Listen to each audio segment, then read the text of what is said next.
Y seguro que ustedes han hablado en estos días de la calima, porque no ha sido un día, no ha sido una semana, es que prácticamente llevamos desde el inicio del año con situaciones muy parecidas. Le vamos a preguntar a Pedro Dorta, que es doctor en Geografía, director de la Cátedra de Reducción de Riesgo de Desastres y Ciudades Resilientes de la Universidad de La Laguna. ¿Qué tal, Pedro? Buenos días. Hola, buenos días, ¿qué tal? Bueno, yo sé que la pregunta es clásica, pero te la voy a hacer. ¿Esto es normal? Sí, es muy clásica la pregunta.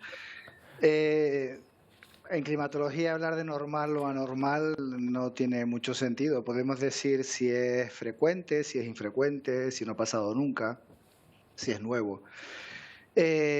Bueno, tenemos que tener en cuenta que el material litogénico, que es como se llama el polvo en suspensión, en Canarias es mucho, en áreas bajas, en áreas habitadas, es mucho más frecuente, siempre es mucho más frecuente en invierno, a pesar de lo que se pueda pensar, que en verano. Por tanto, bueno, normal, no sé si normal, pero no es la primera vez, es una cuestión habitual, digamos, no es anormal.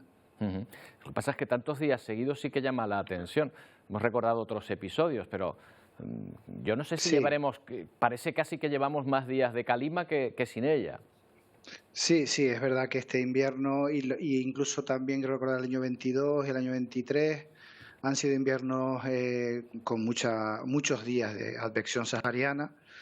Eh, Y es absolutamente cierto, pero no olvidemos, por ejemplo, el verano del año, perdón, el mes de febrero del año 2020, por ejemplo, que también fue una calima muy intensa, incluso con incendios forestales en el norte de Tenerife.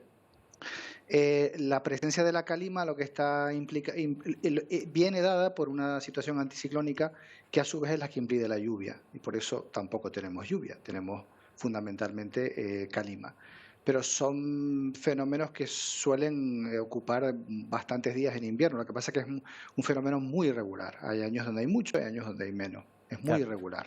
Claro, desde el punto de vista de la salud pública ya sabemos los problemas que puede generar, pero desde el punto de vista medioambiental, ¿la calima es esencialmente mala? ¿Se puede decir que sea esencialmente mala o buena? O según se mire, como todo. Sí, bueno, hay grandes especialistas en polvo en suspensión que trabajan en química atmosférica, en química del polvo. Es importante el tamaño de la partícula. Cuanto más pequeña es la partícula, más perjudicial es para nuestra salud. Pero efectivamente, quitando, digamos, la parte de salud, la implicación que tiene en las personas, especialmente las personas con problemas, con algunos problemas de tipo respiratorio, bueno, es bueno para unas cosas y malos para otras. Por ejemplo, se ha demostrado que la calima tiene una gran cantidad de hierro que alimenta el ciclo biogeoquímico oceánico.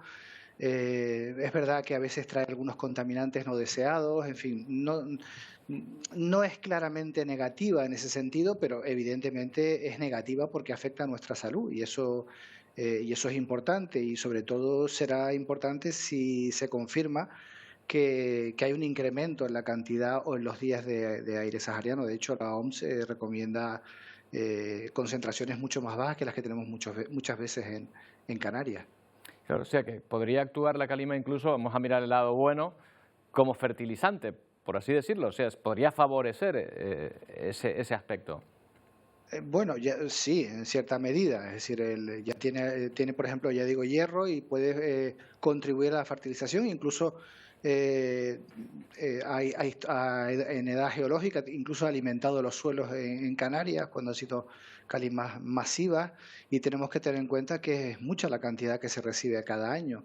Y bueno, es un fenómeno absolutamente bueno, normal en nuestro clima, consustancial al clima de Canarias, y por tanto, en principio, no tendría por qué ser más negativo de lo que ha sido antes.